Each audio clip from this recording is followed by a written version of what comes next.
கல்யாணம், காதுகுத்து, கிரக பிரவேசம் போன்ற சுப நிகழ்ச்சிகளின் போது மொய் செய்யும் பழக்கம் நமது முன்னோர்கள் காலத்திலிருந்தே வழக்கத்தில் உள்ளது.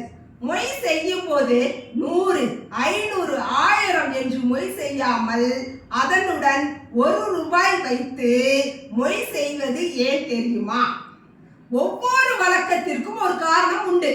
இப்படி ₹1 சேர்த்து மொய் செய்வதற்கும் ஒரு காரணம் உண்டு.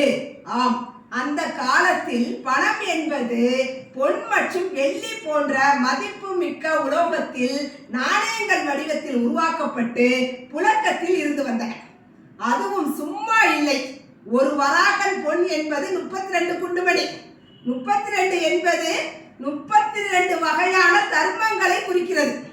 எனவேதான் இது தர்மம் தவறாத சம்பாதித்த நாணயம். இதை நீங்களும் தர்மம் தவறாமல் செலவிடுங்கள் என்பதை நினைவூட்டும் வகையில் இந்த மொய்ப்பணமும் அந்த காலத்தில் மதிப்பு மிக்க உலோக நாணயங்களினால் வழங்கப்பட்டு வந்தது. அதனால் மொய் செய்பவர்க்கும் தான் ஒரு மதிப்பு மிக்க பொருளை அன்பளிப்பாக கொடுத்ததாக ஒரு மனநிறைவு இருந்தது. ஆனால் நோட்டுகள் என்கிற ரூபாய் தாள்கள் புழக்கத்தில் வந்து நாணயத்தின் இடத்தை பிடித்துக் கொண்டன.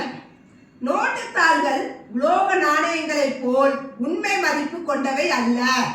எனவே ரூபாய் தாளை மொய்ப்பணமாக கொடுப்பவர் மனதில் தான் ஒரு உண்மையான மதிப்பு கொண்ட பணத்தை மொய்யாக செய்யவில்லை என்ற மனக்குறை இருந்தது.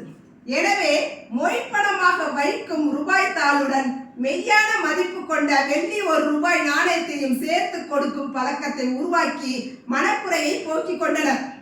அந்த காலத்தில் மதிப்புமிக்க வெள்ளியில் தான் நாணயங்கள் உருவாக்கப்பட்டன. அவையே பணமாக புழக்கத்தில் இருந்து வந்தன.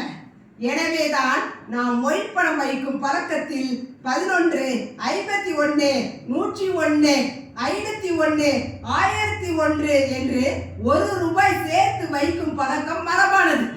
சுபகாரியங்களில் மொய் செய்வதும் ஒரு நல்ல பழக்கம்தான். அதனால் தான் முன்னோர்கள் இப்படி ஒரு வழக்கத்தை ஏற்படுத்தி உள்ளனர்.